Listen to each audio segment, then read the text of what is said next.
Bueno, bienvenidos. Gracias por estar aquí. Hoy es un día complicado porque hay un montón de charlas alternativas muy interesantes, que incluso a mí me gustaría estar allí y no aquí, pero vámonos, ¿qué vamos a hacer? Ya lo hablaremos en el café, os lo cuento y aprovechamos lo otro, lo de Karen y lo de Ojo Seco, que son unos cracks, los de Corp.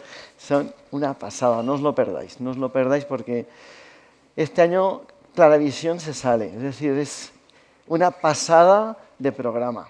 Evidentemente no se puede estar en todas, así que bueno, escogemos y después descubriremos si os habéis equivocado escogiendo venir hoy aquí. Quién sabe. La verdad es que es una charla difícil porque lo que quiero saber es lo que queréis saber vosotros, es decir, qué preguntas tenéis en la cabeza, qué es lo que yo os puedo ayudar, qué es lo que puedo comunicar, qué es lo que puedo avanzar en vuestro conocimiento. De hecho, he estado preguntando a bastantes compañeros que me han ido dando ideas y a partir de ahí está montada la charla. Pero seguro que os aparecen ideas, cuestiones y las podemos hablar. Hoy la charla tenemos en 3 partes. Vamos a empezar con la primera. ¿Cómo funciona la ortoCAD?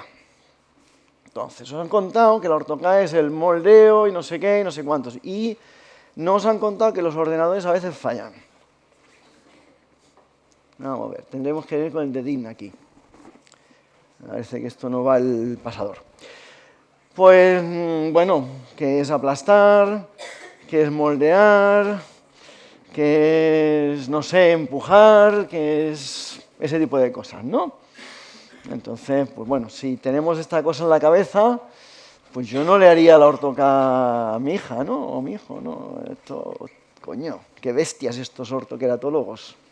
Así que os voy a plantear el modelo que yo tengo del cómo funciona la ortoCAD. Y si a alguien de entre medias se le ocurre ir a ver al chico este de técnico de sonido y me viene a buscar por aquí y me ayudas, porque no va al pasador. Entonces esto es cortesía del amiguete Juan Bolívar y es una ortoCAD de, creo que era de menos 10 o algo así. Fijaros, aquí tenemos la córnea, antes 63 micras en la periferia, 56 en el centro, el epitelio normal de una córnea y un post. 35 en el centro, 87 en la periferia. La primera cosa que vemos ahí es que es todo epitelial. La segunda cosa que estamos viendo, perdón, muchísimas gracias, es que la ortoqueratología es un tratamiento aditivo sustractivo. Un tratamiento subtractivo es un LASIK. Se lleva estroma, quita material y cambiamos la curvatura. Eso es sustractivo. Para conseguir el cambio tengo que quitar cierta cantidad. Más dioptrías, más cantidad. Más dioptrías, más cantidad. Hasta que me queda la córnea muy fina y no la puedo tocar más, que es un límite de X dioptrías. Y cuantas más dioptrías, más chiquitina la zona, porque si le quito mucho material me quedo sin córnea. Aquí estamos quitando en el centro unas 20 micras, pueden ser 10, normalmente estamos quitando 10, 15 micras de epitelio. Y en la media periferia lo engrosamos, así que es aditivo. El sumatorio de quitar y poner es lo que nos da el total de 46 micras, en este caso, que es un caso extremo. 46 micras, cuando trabajamos con la fórmula de Munerley, etc., nos permite trabajar con miopía elevada, con astigmatismo elevado, saltándonos los límites de lo que creíamos hace 20 años de lo que podíamos conseguir, porque realmente estamos trabajando con una cantidad, un paquete epitelial importante. Lógicamente, más cantidad de corrección, más pequeña la zona. Eso ya lo sabemos, ¿verdad? ¿Cómo es el modelo? El modelo es el siguiente. Esta es una foto robada o dejada por Ángel, en el cual tenemos, pues, fijaros que estamos teniendo un engrosamiento epitelial al lado de un anillo intraestromal, donde en su ápex tenemos un epitelio muy fino. Eso es lo que sucede en la córnea de todos nosotros, de todos los mamíferos. Es lo que llamamos hipo e hiperplasia epitelial. Os tenéis que plantear que en el momento en que hacemos el parpadeo, el párpado ejerce unas fuerzas de cizallamiento. Esa fuerza de cizallamiento se lleva a la célula epitelial o le impide colocarse esa célula epitelial ahí, para dejar que se coloque o aumente en las zonas donde ese cizallamiento no está ocurriendo. Esto es el caso de un queratocono, un corte, fijaros, tenemos hasta 200 micras de células epiteliales, se puede llegar a acumular en esas bases del cono hasta 200 micras. Y en cambio en la punta, fijaros, estamos teniendo igual nada. Por eso la córnea de un queratocono avanzado en ese ápex hemos de ir con mucho cuidado cuando adaptamos lente de contacto gas permeable porque un cierto abrasión nos estamos llevando ese epitelio y empezamos con los scars y todos los problemas que tenemos en queratocono. Pero esto es lo que sucede. Entonces, ¿qué es lo que hay? Nosotros lo que estamos haciendo es permitiendo un proceso natural que es que las células epiteliales se queden donde hay espacio debajo de la lente de contacto y no se queden donde mi lente le da un cierto grado de limitación o compresión. Para que tengáis un punto de referencia, cuando nosotros estamos durmiendo, con el movimiento REM, nuestro ojo está frotando con la conjuntiva tarsal que va a regularizar, uniformar. Imaginaros que estáis en la arena y sopla el viento, pues se va a acumular la arena en ciertos agujeros y los va a tapar. O en la nieve, los va a tapar. Eso va a regularizar. Y con ese sueño, con ese momento REM, nosotros vamos a despertar por la mañana con una superficie epitelial lisa, perfecta, con nuestros agujeritos, nuestros bollos, nuestras irregularidades lisas y arregladitas para tener una visión perfecta. Ese procedimiento natural es el que nos permite tener una córnea homogénea. ¿Qué hacemos con la orto-K?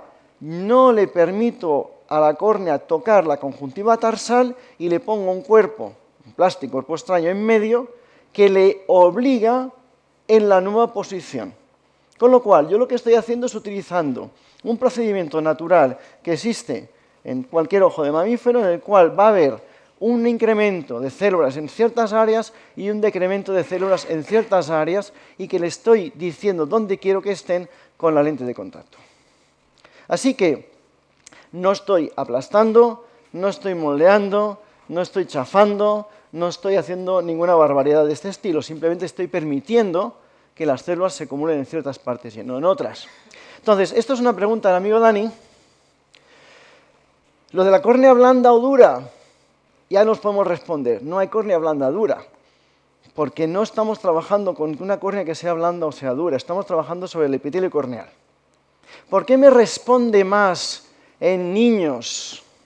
Porque los niños son hiperreactivos y a nivel inflamatorio responden mucho más, con lo cual me van a generar células basales más frecuente y más rápidamente y voy a tener una capacidad de acumulación de célula epitelial mucho más activa que en el caso del adulto. Por eso trabajamos más fácil porque son más reactivos en los niños. Y en adultos pues tenemos más dificultad cuando la miopía empieza o la hipermetropía empieza a ser más elevada. ¿Qué pasa con la cantidad de refracción? Bueno, necesitamos acumular las células epiteliales y tenemos un tope.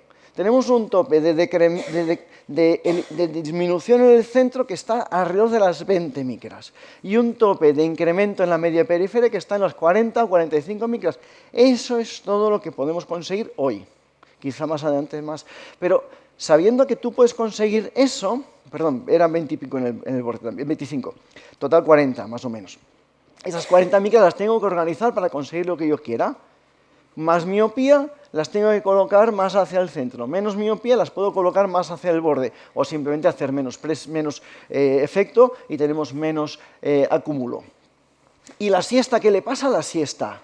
Os acabo de explicar que a nivel natural, cuando yo hago el movimiento REM y froto con mi epitelio contra la conjuntiva tarsal, estoy regularizando. Con lo cual, la siesta borra. Hace un borrado del efecto de orto-K.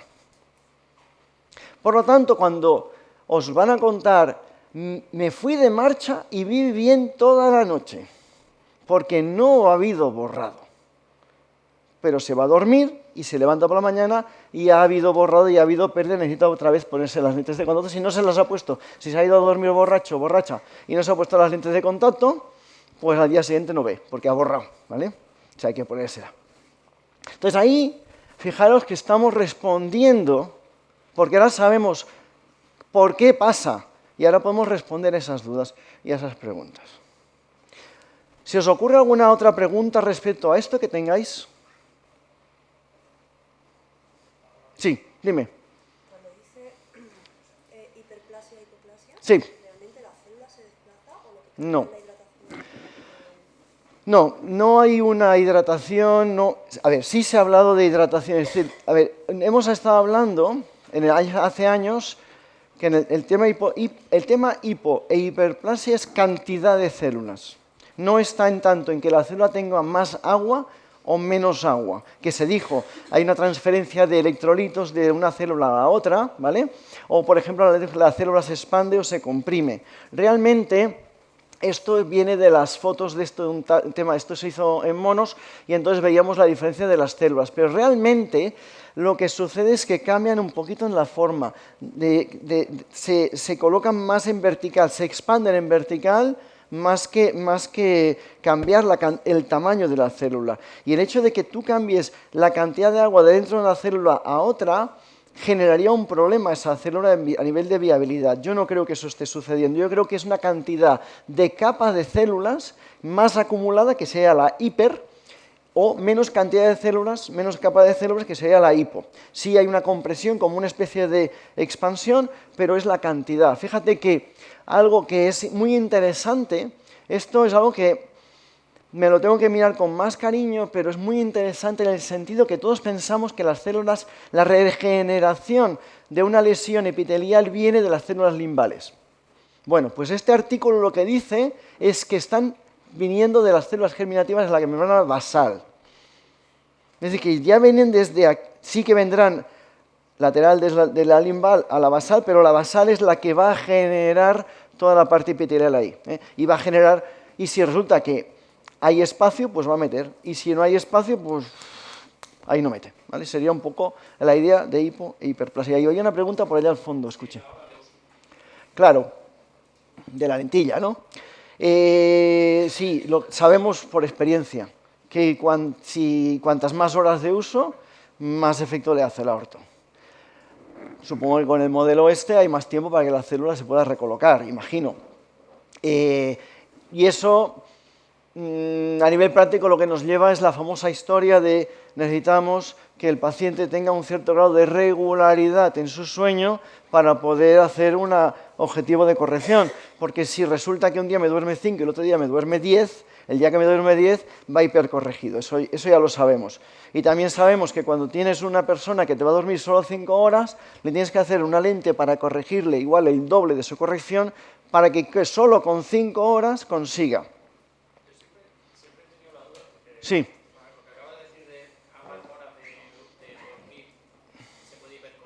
Sí.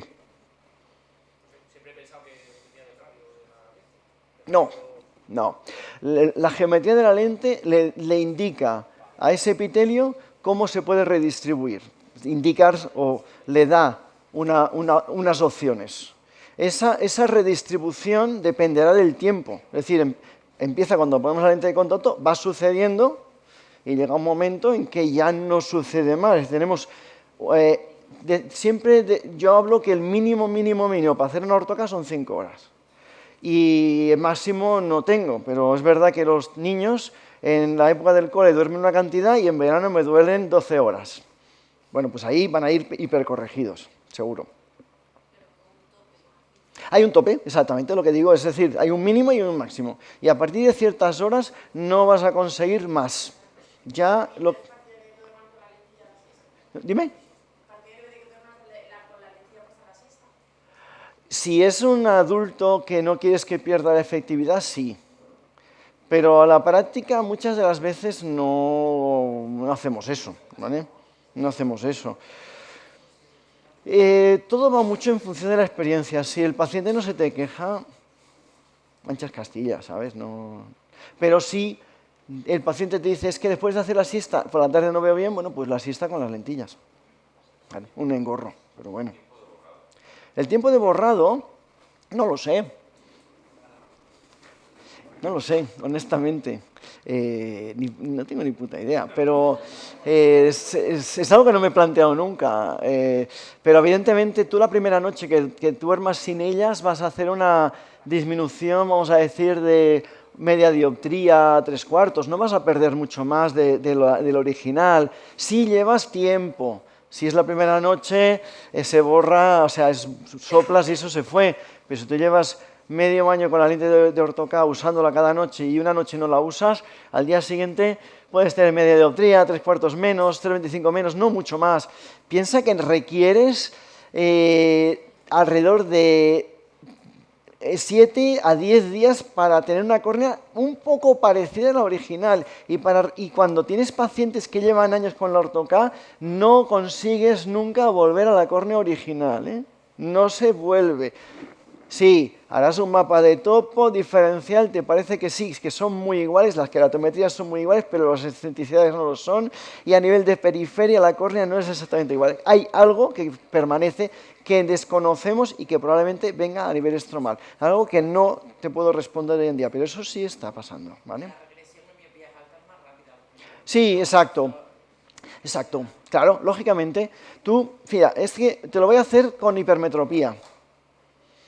En hiper, el gran problema está en que tú estás generando una cierta depresión o un impedimento de engrosamiento epitelial medio periférico y en el centro le estás pidiendo que se acumulen, pero el epitelio central es el menos reactivo de todos, con lo cual la cantidad de engrosamiento epitelial central es el menos efectivo que podemos tener. En la media, o sea, si tenéis en cuenta que el grosor corneal epitelial en el centro es el mínimo posible, el mínimo en toda la córnea, es donde tengo menos epitelio reaccionando, con lo cual en el caso de hipermetropía en el centro voy a siempre estar cojo. Pero, ¿cuál es el problema? El problema está que sacas la lente de contacto y en cada parpadeo la fuerza de cizallamiento le está dando en el ápex, que es en la zona más curvada, porque generan un incremento de curvatura apical. Cada parpadeo estoy haciendo un efecto de borrado. En la hipermetropía, una de las grandes desgracias es esa, ¿sabes? Entonces, en alta miopía, el borrado lo estás haciendo en el encorvamiento medio periférico. Cada vez que parpadeas le haces un borrado, le haces un borrado, le haces un borrado. No en la zona central, pero sí en la geometría periférica. ¿Qué pasa si eres muy frotador de ojos? ¿No habría una regresión mayor? No, son cosas distintas. Sí, el frotador de ojos es el que tiene pues, problemas de alergia, problemas problemas de los de picor, el que va con el tema del queratocono, todo esto, pero el frotamiento lo que nos genera más es ojo rojo, incremento de presión intraocular puntual, pero no tiene que, o sea, tiene que ver con la globalidad del globo ocular, pero no tiene que ver con el epitelio y frotar. Sí. Vamos a avanzar un poquito, ¿vale? Muy bien. Ya entramos en un tema que es muy bueno, que es si hacemos control de miopía con orto-K o hacemos orto-K para control de miopía, que son cosas un poco distintas. Son los melones negros o una negra con melones. Bueno, vamos a ver. Entonces, la orto-K lleva...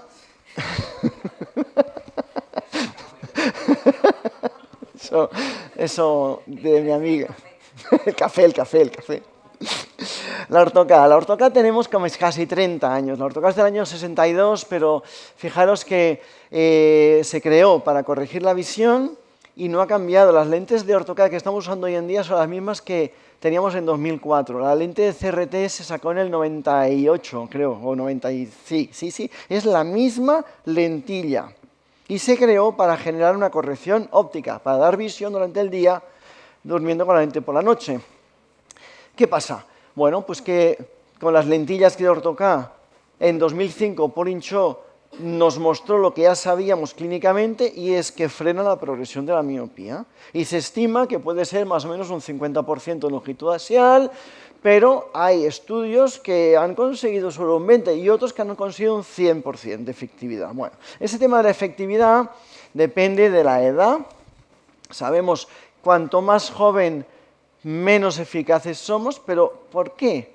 Bueno, pues quizás somos eficaces igualmente, lo que pasa es que cuanto más jóvenes, más rápido nos crece la miopía. Entonces, no puedes cuantificar que lo que has de compararlos con la edad en la que se hace. Entonces, cuando hacemos los estudios, hay un grupo de niños que son entre los 8 y los 13 años, pues los de 8 resulta que no les estoy frenando tanto comparado con el promedio de mi grupo. No, pues tenías que mirar los de 8 con los de 8. Entonces, la edad es importante, pero lo que sucede es que cuanto más jóvenes, más velocidad de progresión. La miopía inicial, cuanta más miopía inicial, mejor frenamos. Bueno, las lentes de orto-K convencionales que tenemos hoy en día, todas o casi todas, tienen una zona óptica estandarizada de alrededor de los 6 milímetros.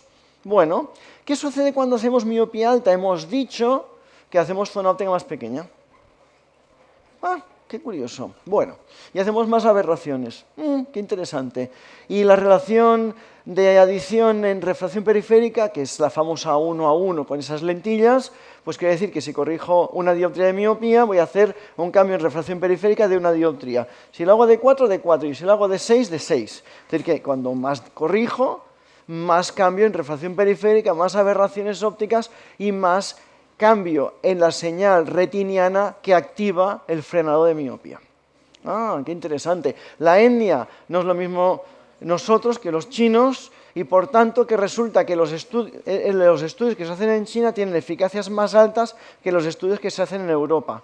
¿Por qué? Porque cuando comparas con el grupo control, resulta que tampoco aumenta tanto, porque es caucásico.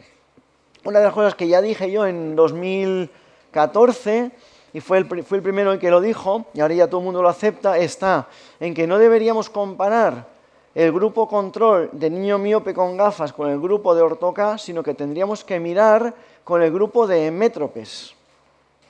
El grupo de hémétropes resulta que su ojo sigue creciendo, una cierta cantidad, que más o menos es 0,12 por año a los 12, 11 años. Si tú con la orto-K te sigue creciendo el ojo 0,10 o 0,12, estás teniendo un niño que crece el ojo como un niño hemétrope. Como un niño hemétrope, estás teniendo un 100% de eficacia. Pero claro, dices, uy, no, me sigue creciendo el ojo, qué desastre, me voy al bar a tomarme unos vinos porque me encuentro fatal. Miopía baja, media, rápida progresión. Tú no sabes delante de qué niño estás. Puedes intuirlo por la progresión del año pasado, pero eso no garantiza nada. Evidentemente, no es lo mismo que te lleguen y te digan, mira, es que el año pasado tenía una menos. Te está aumentando como una al año. O el año pasado tenía 0,25 menos, le aumenta 0,25. No es lo mismo un fast progressor, un progresor rápido, que un lento. A nivel de cuantificar la eficacia. Pero nosotros sí vamos a anotarlo en nuestra ficha, sí vamos a mirar esa longitud axial, sí vamos a monitorizar, vamos a entender dónde existimos, ¿no? Y luego tenemos la forma de la zona óptica y el diámetro. ¿Qué es lo que se ha hecho? Vamos a tener que pasar un poco rápido para no tener que... Porque hay muchas preguntas y mucho tema, y este es muy bonito, pero se nos extiende, ¿no? ¿Qué es lo que sucede? ¿Qué es lo que se ha estado haciendo? Se ha cogido y se ha dicho, vale, vamos a pensar. En el control de miopía tenemos sistemas farmacológicos, que son atropina, por ejemplo, sistemas de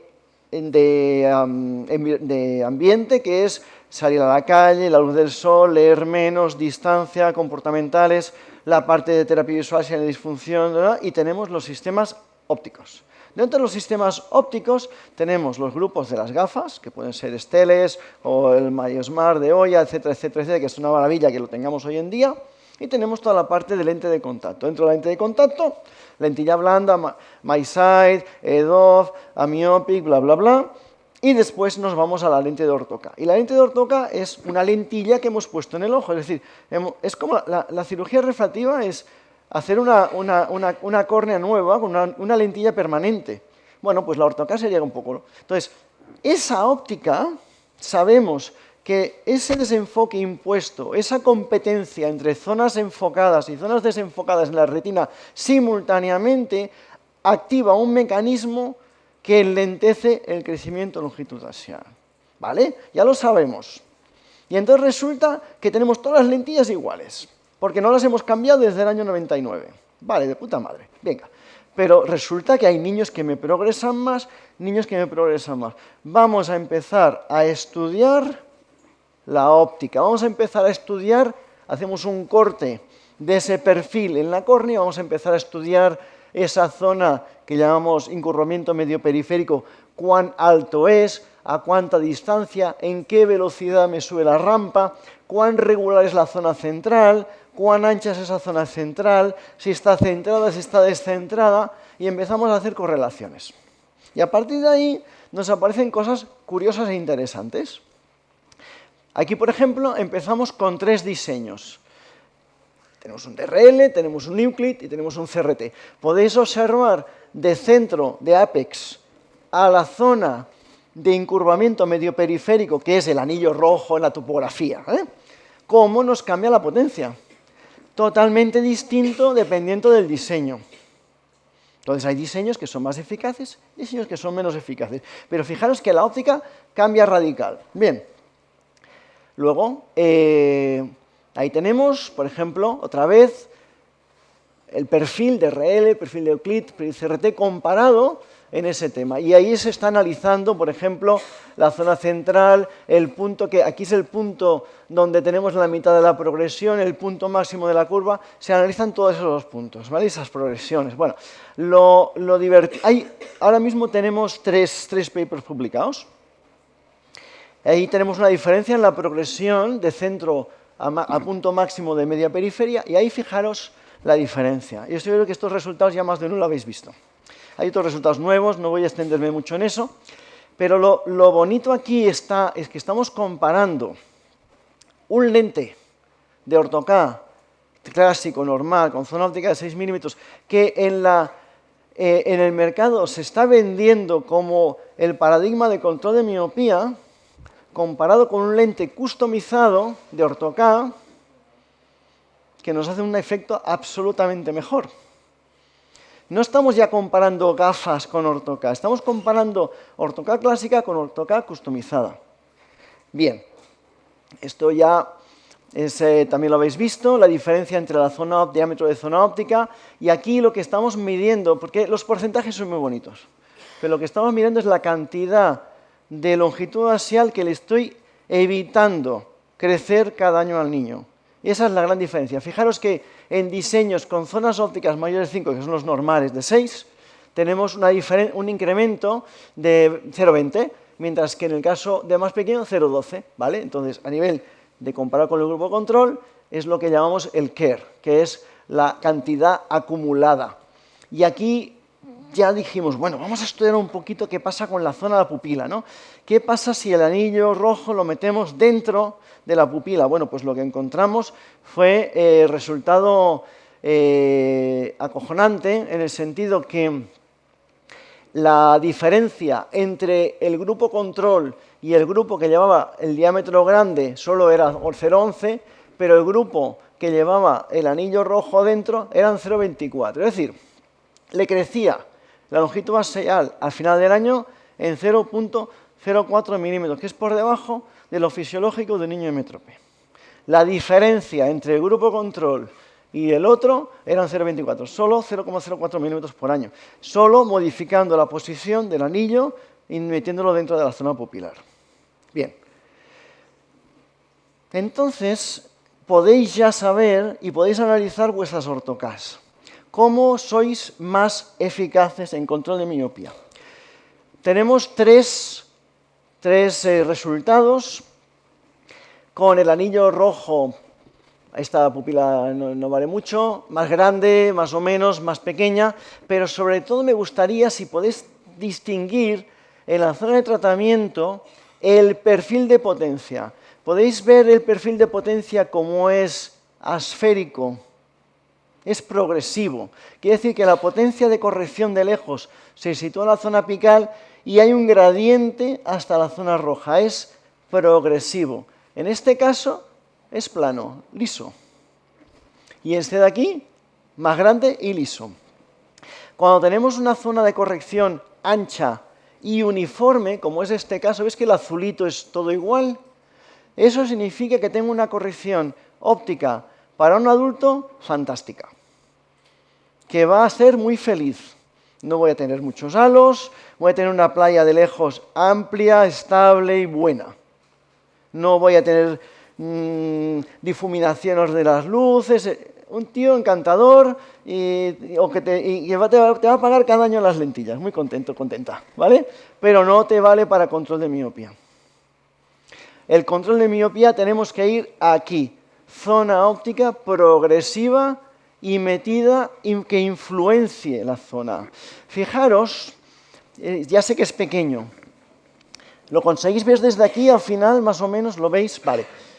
Ok, aquí tenemos la zona de tratamiento, que se llama, la zona de tratamiento está en la zona que no ha cambiado dioptrías, ¿vale? Por eso la marcamos, es el punto amarillo de punto amarillo. Cuando haces el mapa diferencial, la zona donde no ha habido ningún cambio, la zona que no ha habido ningún cambio, eso le llamamos la zona de tratamiento. Pero realmente, en la vida, si la pupila se pone más grande porque es de noche, yo voy a usar toda esa zona, ¿verdad? Es decir, aunque yo me meta aquí para hacer estadísticas, que la zona de tratamiento es de amarillo a amarillo, porque me lo invento yo, en la vida real, lo que pasa en el mundo real es que tú miras con lo que tienes. Entonces, lo bonito de esto es que si mi pupila me bajas la luz y se hace más grande, yo voy a continuar teniendo una progresión hasta aquí, hasta el aro, hasta el anillo. Es todo un gradiente de potencia, de centro a borde constante. Con lo cual, es independiente del diámetro de mi pupila el efecto multifocal que frena la progresión de la miopía. Entonces, ¿cómo podemos ser buenos en control de miopía? Consiguiendo ópticas así para los niños. ¿Vale? Y ahí, ¿cómo lo hacemos? Bueno, ya eso, customizar, personalizar y saber adaptar. Eso se nos va un poquito largo. Esto es el tema de esto. Así que tenemos que cambiar de idea, de paradigma.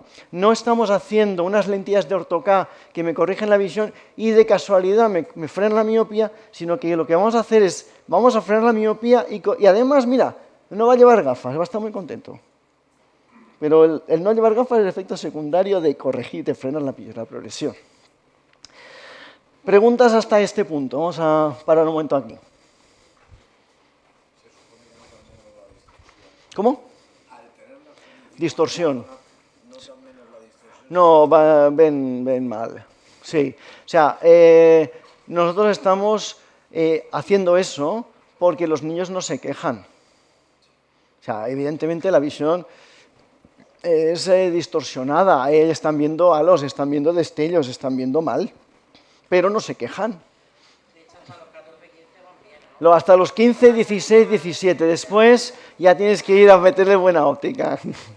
Sí. Sí.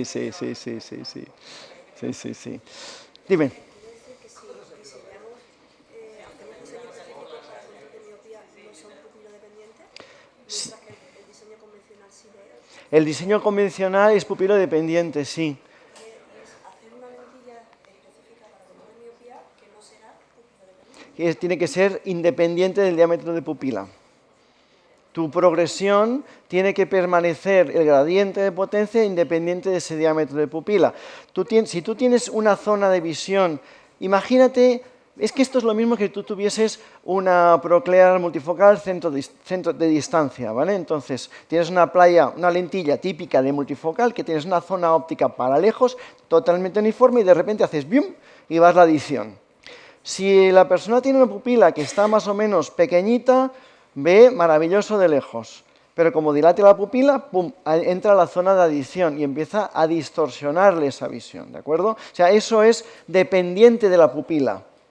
Independiente de la pupila es cuando tú tienes un gradiente, y sea más pequeño o sea más ancho, tú estás teniendo gradiente, siempre el mismo gradiente. Evidentemente, cuanto más grande la pupila, más alta es la aberración esférica, más alto es el coma, más alto es el RMS, más a los destellos y porquería visual tienes. Eso ya te lo puedo asegurar, ¿vale?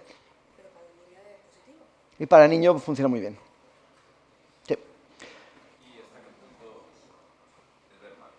¿Y hasta qué punto ver mal? Mira, esta es otra cosa esta es una pregunta muy buena. A ver, Nos salimos del guión por un segundo. Primero me voy por los cerros de Úbeda. El día después, es decir, la primera noche que vais a ver al niño el día siguiente, por la mañana o por la tarde, cuando os dé la gana, no le miréis la agudeza visual a nadie. No. Tú le preguntas al paciente, ¿qué tal esta mañana? Sí, bien. Y cuando te despertaste, ¿viste que veías mejor? Sí, ha sido bestial y tal. Y luego, luego se ha ido marchando. Al rato ya no veía bien. Vale, perfecto. Pues mañana irás mejor y en 4 días estaremos bien. Tú a ese paciente le pones la carta de letras y se da cuenta que ve un 0,3 y te has hundido en la miseria. Toda esa felicidad que viene se ha ido a la porra. No mides la agudeza visual. En el niño empieza con el 0,5 de la agudeza visual y tú que eres muy inteligente le vas subiendo. Si te llega un 0,8 y en el 0,8 empieza ya como a dudar, cambias de ojo y 0,8 y luego en binocular ya te llegará la unidad, ¿vale? Y si ves que no te va a llegar, porque estás con el foróptero, tú fuera foróptero y entonces le mides la agudeza visual. Como sin foróptero y con buena iluminación tu pupila va a ser chiquitina, la agudeza visual se sube. Los papás contentos, tú también, ¿vale? Porque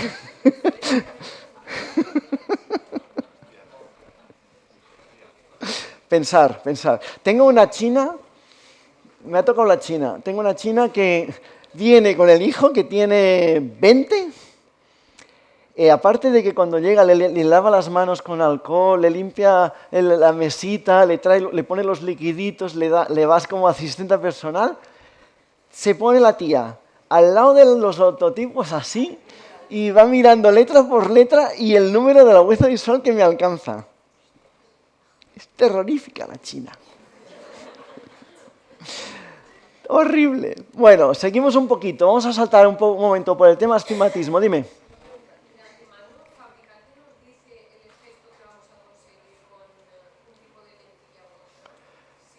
5 minutos. ¿El fabricante? No. No, aquí depende del fabricante, pero mira, en términos generales, y tenemos que ir adelantando esto, en términos generales, una lente un poco cerrada te va a generar este tipo de óptica.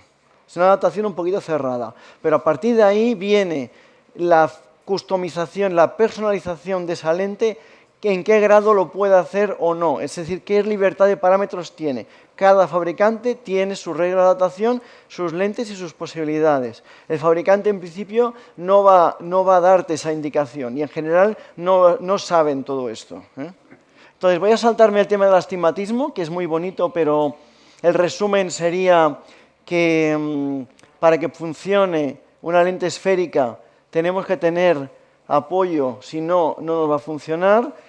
Y me lo quiero saltar porque quiero ir a... Me quedan 5 minutitos y os quiero dar unas pinceladitas de cositas que he descubierto los últimos años. Cosas que yo hacía diferente y que hoy hago distinto. No se ve muy bien. Si alguien pudiese apagar la luz sería bueno. A ver, ¿si es esto? No, aquí no hay. Vale. ¿La luz, Rafa? Bueno, sí puedes. Quiero que esto de aquí... ¡qué bueno eres! Esto de aquí es el primer apoyo, el apoyo que ocurre en una lente de orto-K al final de la curva inversa. Sabéis todos, en la lente de orto-K tenemos la zona óptica y luego viene una curva que es la curva inversa. Cómo esa curva apoya en la córnea es determinante para el tratamiento, para el resultado que queremos, para que le cuente a nuestras células dónde tienen que irse. ¿Me podéis comparar el ancho del negro aquí con el ancho del negro acá abajo?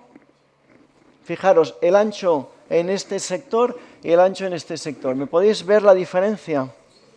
No es simétrico. ¿Qué significa? Que la toricidad no está bien, ¿vale? Que no tengo suficiente apoyo en esta zona comparado con el otro. Así que ahí necesito modificar la toricidad de mi lente con otro.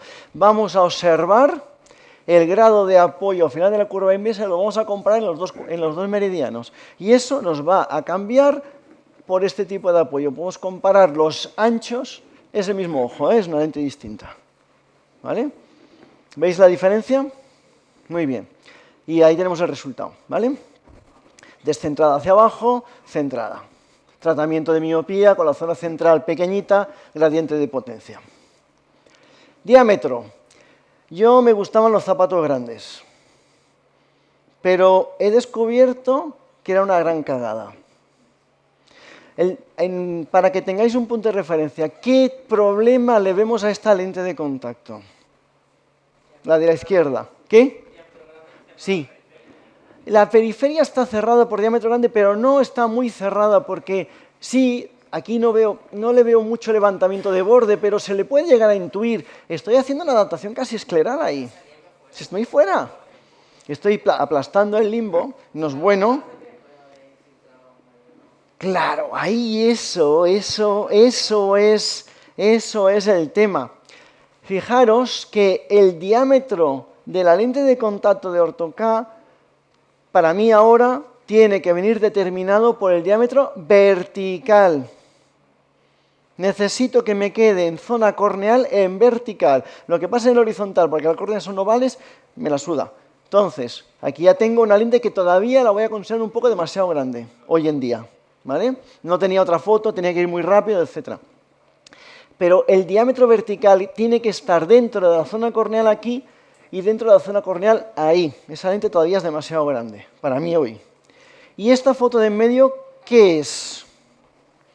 Esther, que tú lo has dicho. ¿Qué es la foto de en medio? ¿Y por qué? Probablemente esta chica, y he tenido otras, han acabado sin poder usar la lente de contacto de Orto-K. Sí, claro, 3 o 4 años. Al cabo de 3 o 4 años de una Orto-K satisfactoria, córnea con un montón de punteado e infiltrados, una queratitis infiltrativa, dejar las lentes, tratamiento con cortisona por un mes, mes y medio, esperarse otro mes o otro mes para que eso tranquilice con lágrima artificial y después de 3 meses de descanso volvemos a empezar. En algunos casos los he remontado, pero en otros casos vuelve a tener su queratitis infiltrativa porque está la córnea en una situación subclínica inflamatoria. Y este paciente desaparece del mundo de la lente de Orto-K. Entonces, ojito con el diámetro demasiado grande. Estas son cosas que he aprendido no hace mucho. ¿Vale? Ahí tenemos resultados. Aparte que la lentilla, como se apoya a la parte superior e inferior, pues se me queda levantada hacia la zona pequeña y me hace doble aro. Doble aro es una zona, es una lente cerrada, como decías tú hace un momento, no me hace el efecto correcto. Muy bien. Y luego, por último, ¿qué valor tomáis de excentricidad? Bueno, este es el mismo ojo, ¿eh? Tenemos 0,28 y 0,31 en el queratrón y aquí tenemos 36 y 62 en el Medmon. ¿Cuál es el bueno?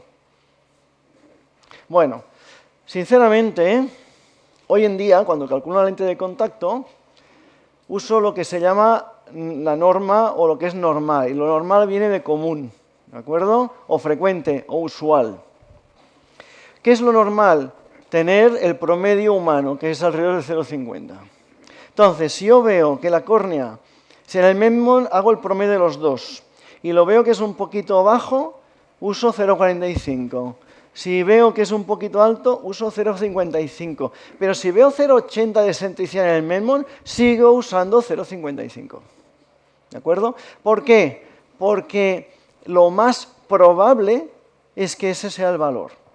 Tenemos que plantear que el 60 y pico % de las personas aquí va a tener 0,49, 0,50, 0,51.